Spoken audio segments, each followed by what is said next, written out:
We headed to the far reaches of Missouri, a 5-hour drive passing small towns and farm fields down a roller coaster of a country highway because we wanted to find this man. Mojo! Come on, boy. Chris Langan and his wife Jeannie have about 130 acres here. I think it's about 20 horses, 2 llamas, 2 cows. Along with assorted barn cats and dogs. So what's so special about this low-key guy living a low-key life? We'll go inside his house. See that chalkboard? See the board in the living room? Can you figure out what any of that means? We couldn't either. That's not doodling. This particular paper is on something called a conspansive manifold. That's the work of a guy with an estimated IQ of about 200. Most of us have an IQ of 100, score in the 140 range, and you're in the genius to near genius category. 195 to 200, well, you're talking 1 in several billion people. Now, historians figure that Einstein and Franklin scored about 160, Darwin 165, Galileo 185, Isaac Newton 190.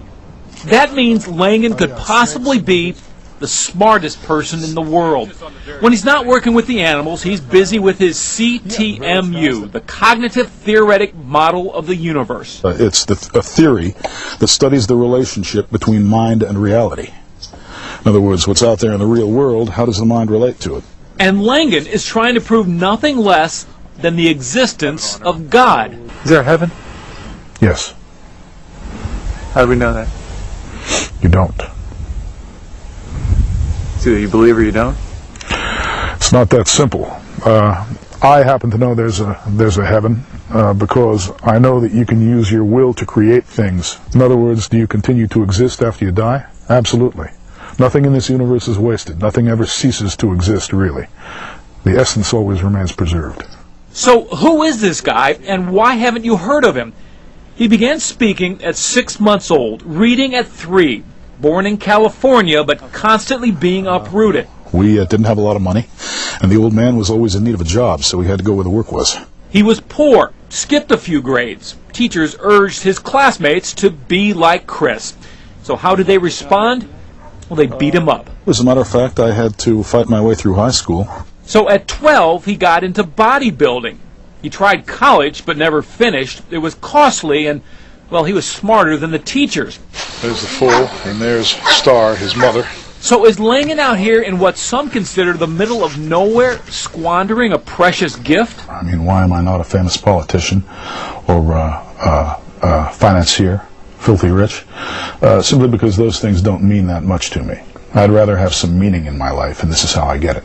So how has he made a living? Construction, farmhand, ranch hand, cowboy, firefighter. I worked for the Forest Service for about 4 years. Just anything I could get my hands on. He even started his own rock band. He skipped an audition in L.A. and went to New York instead, where for years he worked as a bouncer in a bar. He met Jeannie online through a high IQ group. She was born and raised in Brooklyn, played for the American chess team, and now teaches online as a psychology professor for a couple universities. So intellectually speaking, you're no slouch. I guess not. Okay. That's a compliment. I got to keep up with him.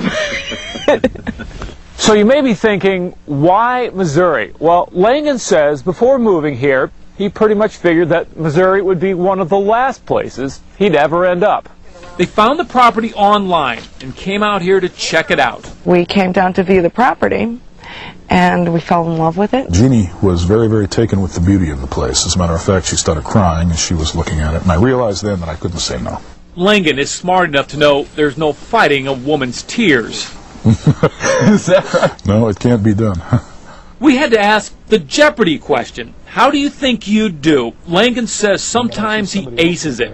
Sometimes he can barely answer a question. There is a certain kind of mind that I call a garbage trap sort of mind. Someone who sees everything and remembers it. Usually that kind of mind does not belong to a person who is capable of deep thought.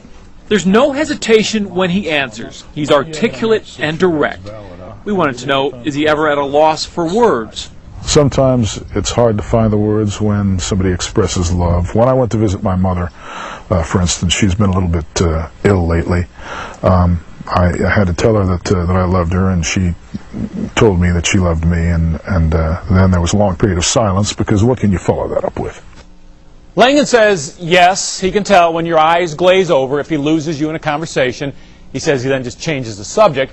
He does sometimes walk into a room and forgets why, but he says he believes mentally he's not slowing down. If anything, his brain is picking up speed. If you want to know more about his work, we've got a link to the CTMU at KMOV.com. Ray Preston, News 4, St. Louis.